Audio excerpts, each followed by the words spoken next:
Okay, Zach, so tell me about your pinhead internship. So last summer I got sent to California to San Diego to do a pinhead internship.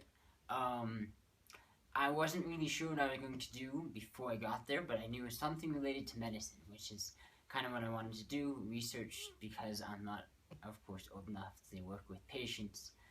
And so I got there not really knowing anything, and ended up being something with microbiology and cystic fibrosis. I worked with a scientist who wants to try and help cystic fibrosis patients.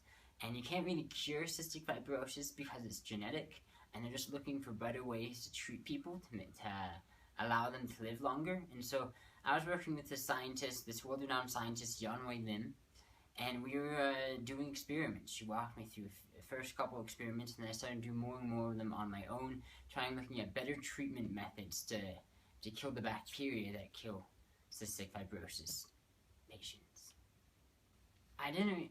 I've always wanted to be a doctor, um, but recently I'm not really sure. I mean, every doctor that I speak to has been like, "Don't become a doctor. The field's changing so much, you don't want to get involved." And so I was looking at the research aspect of it instead of working with patients aspect, a clinical aspect. Okay, what did you learn from your pinhead internship? Well, the pinhead internship, I mean, there's a lot of experiment based. So when you do like a science project for the science pair in like 8th grade or something, I mean, you do the scientific method, you learn a procedure, hypothesis, or whatever, and then you do an experiment and make a little poster board. But this is like real life scientific method where I'd have to come up with an idea and I'd be like, okay, I think that this type of antibiotics at this concentration would kill the bacteria more effectively than this other antibiotic or something like that. Or maybe I'd say the higher concentration of antibiotics you use, the more bacteria are killed. Or maybe I might say this type of treatment kills bacteria more than without this type of treatment.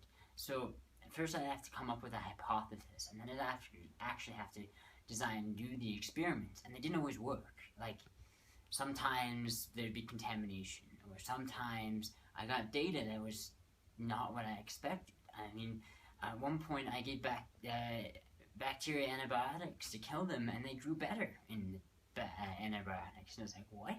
How does that work? And so it's a lot about trial and error and just exploring.